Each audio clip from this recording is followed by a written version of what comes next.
Belə bir sual paylaşmışdıq. Elçin Hüseynbəylinin qəsd edilmiş gözəllik əsərinə aiddir. Yeni bir əsərdir. Ona görə də, yəni çərçivədə yeni bir əsərdir. Əvvəlki illərdə dərs proqramımızda olmayıb. Və yeni bir əsər olmağına görə başa düşüləndir ki, cəmi bir nəfər düzgün cavab verdi. Əbdülrəhimli Şahanə.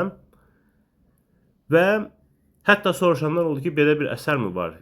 Yəni bizim imtahan verəcəyimiz əsərlər içərisində. Bəli, bu 2026-cı il çərçivə sənədinə daxil edilmiş əsərlərdəndir və bizim dərslərimizdə də artıq bütün əlavələr və ixtisarlar nəzərə alınmaqla həm dərslər keçilir. Yəni tutaq ki, biz şifahi ədəbiyyatı keçəndə daha sizə ağıl uşağı keçmirik. Və yaxud da siz sınaq işləyəndə Xan Sarayına aid suallar işləmirsiniz. Təzə əsərlərə aid suallar işləyirsiniz. Həmçinin Azərbaycan dilindən əlavə edilmiş mövzulara aid dərslər və suallar, hətta sırf onlara aid sınaqlar da hazırdır və dərslərdə onları işləyə bilirsiniz.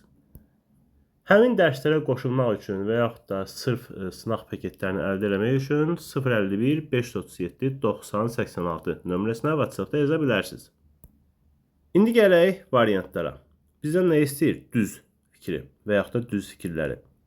Şimali Azərbaycanın və Cənubi Azərbaycanın təhsil sistemlərinin müqayisəsinə toxunulub. Doğrudur. Deməli, birində təhsil davamlı olmadığı üçün biraz molla yanına gedib və sonra davam etdirməyib. Biri isə 9-u qutarıb və hətta deyir ki, 10-cu sinifə də keçirəm, 10-cu sinifə də oxuyacam. Deməli, A-dakı fikir doğrudur. Sabir hərbi rütbələr haqqında tam məlumatsız idi.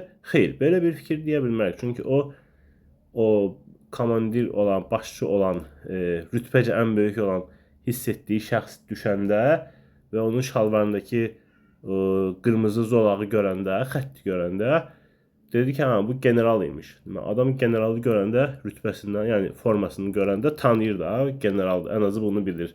Bundan yuxarısını bilir, bilmir. Ondan işimiz yoxdur, əsərdə toxunulmur. Amma ən azından bilir ki, B-dəki fikir səhvdir. Sabir hərbi rütbələr haqqında tam məlumatsız idi, yanlış.